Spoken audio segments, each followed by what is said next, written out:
So here's an interesting thing about being a game critic going into development is that I expected that I would become a lot more forgiving of games in general and of our game specifically, because obviously when you're a game critic, you're told, oh, you don't know everything that really goes into it. You know, once you realize how much hard work goes into it, you'll never trash another game again, and so on. I heard things like that. And boy, oh boy, is that not true, at least for me. On one hand, yes, I have very much a first-hand perspective of how much work goes into making a video game. On the other hand, all of us that make video games are working just as hard to make video games, and we all want them to be good. And sometimes that just doesn't work out. And what's happened to me is actually I've become pickier now that I've made the switch. Instead of being less picky and being like, oh, it's amazing. And yes, games are amazing. It's amazing that anything ever gets made, really, with the kind of technology and kind of human resource and money resources required to just make a damn video game. But instead, I've become a lot pickier because I understand better what's just part of the design, what's intrinsic to the idea process and what's intrinsic to the execution process. And, you know, eventually I look at our game as well as every game I play now, and I'm always conscious of that. And so sometimes I get much pickier than I used to be. It's like, oh man, I can't believe we did that. Or, oh man, I can't believe they did that. You know, far from what I was told about being more lenient about video games, I'm actually harsher than ever about what I expect. But I think that works out well for us at Larian because I definitely don't have a lot of patience when something is shit.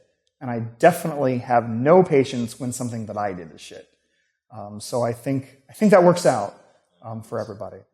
There's this weird thing that happens when you go from being a critic to being a game maker, which is when you're a critic, you get to see the whole, you're experiencing the whole of the thing right there, and you're developing opinions about both the whole and the parts. When you're working on it, you see all of the parts and nothing but the parts. And obviously we're playing our own game all the time, but we're typically not playing a big chunk of it. I'm not playing all of Original Sin 2 every day.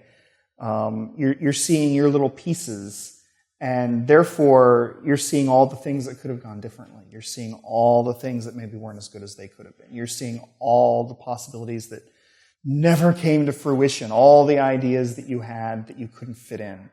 When you're working on the parts every day, you only see all of the disappointment.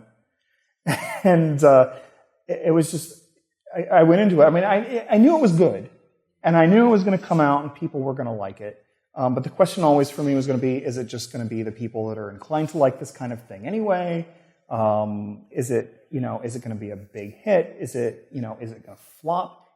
How good is it? And I just didn't have a real sense of how good it was. I felt good about my work in it, and about everybody's work in it. But as in terms of like a whole experience, I just didn't have anything to hold on to going into the game's release. And so it was really more of a relief than anything that it did so well critically and that it sold so well.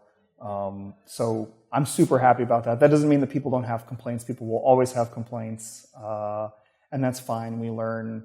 We've patched the game how many times to address all of those things, and yeah, it was pleasing. It was a pleasing sort of release, relieving more than exciting, I think. At least as a critic now, you have like the knowledge, the know-how to understand it better. Yeah, I definitely understand it better, but I think people also underestimate how much a critic actually understands and knows after time. Don't underestimate critics because they actually have a really, really important point of view. And I love critics. So of course all the reviews came out, and some were really positive, some were, we didn't really get anything critically that was just like, oh, they slammed us. But some were more positive than others, and there's definitely this idea sometimes, I think, for developers and publishers where people are like, oh man, maybe they just didn't play it enough, or et cetera, or they just don't know what they're talking about. But honestly, most of the most important feedback is from the more negative points of view, because that's where we learn the most. Yes, you can tell us over and over again how great we are, and that feeds our egos, absolutely. and we thrive on that, and so forth. But it's really the more negative stuff that teaches us. And I think overall, we all have a lot of respect for critics that have something to say, whether positive or negative. That doesn't mean that sometimes people aren't going about it. But at the end of the day, we understand that that's the most important kind of review. And I'm grateful for that. And I think we all have a great deal of respect for critics in general. And certainly I do. And I will always, always go to bat for a critic that says something that we don't like to hear, because that's the point of view we most need to hear. It was interesting to be on the other side of the fence for once. Yeah. It's been fascinating. But like I said, it didn't turn out the way I expected. I really did think that I'd just be much more forgiving about our game and games in general. Instead, it's been the opposite. I sit down and it's like, what were you thinking?